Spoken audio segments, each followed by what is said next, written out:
The moment I opened my front door, my stomach dropped. My blind date didn't smile or say hello.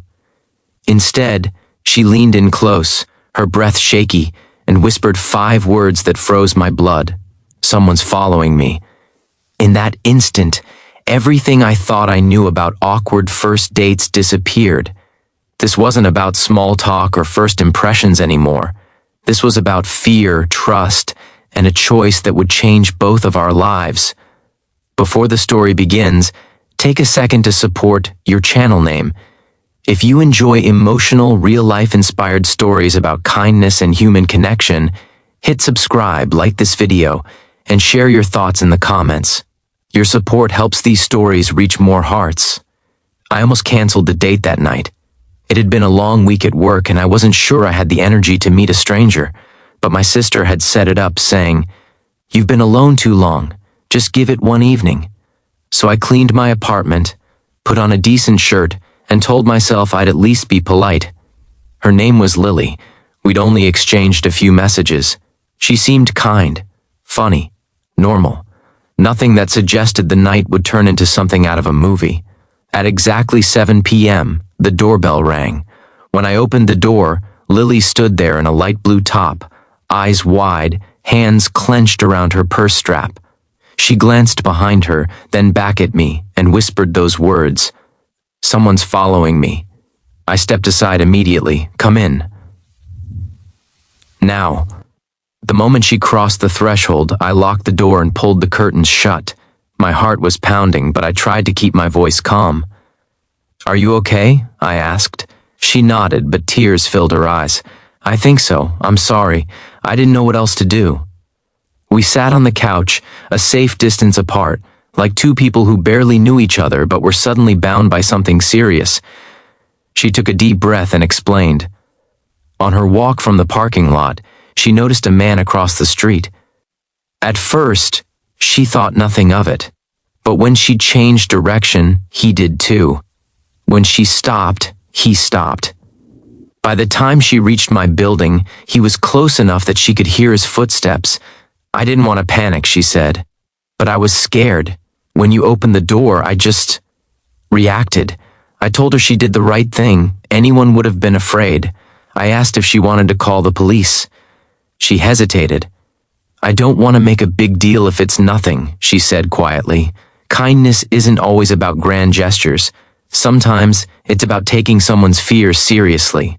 I checked outside through the window. The street looked empty. Still, I didn't like the feeling in my gut. I suggested we wait a bit before going anywhere. We ended up talking on that couch for over an hour. At first, it was small things, where we grew up, why we were both still single. She told me she worked with kids at a community center. I told her about my boring office job. Slowly, her shoulders relaxed. Her voice steadied. She admitted she almost didn't come on the date either.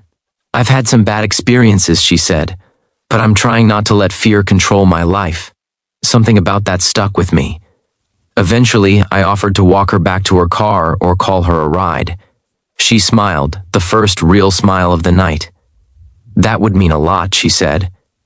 We waited a few more minutes, then stepped outside together. The air was cool and quiet. I stayed alert, scanning every corner. When we reached her car, she turned to me.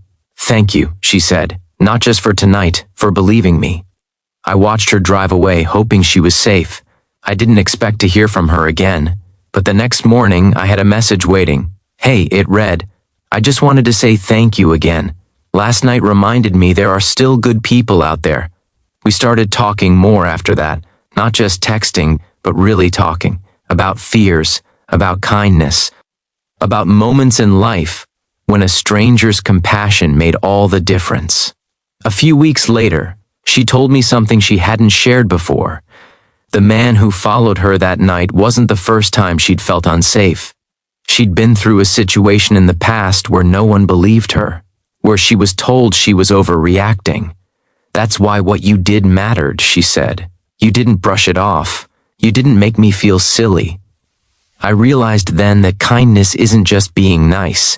It's choosing to stand with someone when it would be easier not to. It's listening without judgment. It's opening your door when someone is afraid. Our relationship didn't turn into a fairy tale romance. Life doesn't always work that way. But we stayed friends. Good friends. And a few months later, kindness came back around in a way I never expected. One night, my car broke down on the side of the road during a storm.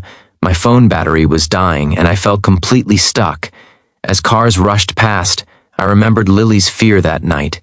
I remembered how helpless she'd felt. Then a car pulled over. A woman stepped out holding an umbrella. "Are you okay?" she asked. She didn't have to stop, but she did. She called for help, waited with me, and made sure I was safe. Before she left, she smiled and said, "Someone once helped me when I was scared. I promised myself I'd do the same." I don't know if she realized how much those words meant. Kindness moves in quiet circles. What you give, you don't always see return right away, but it travels, it grows, it finds its way back. That night, opening my door wasn't about being brave or heroic. It was about choosing compassion in an unexpected moment. And that simple choice changed how I see people forever. We never know what someone is carrying when they knock on our door. We never know how much our response might matter. Sometimes, kindness is the safest place a person can find. So if you get the chance to listen, to help, to believe someone when they're afraid, take it. You might be the reason they feel safe again.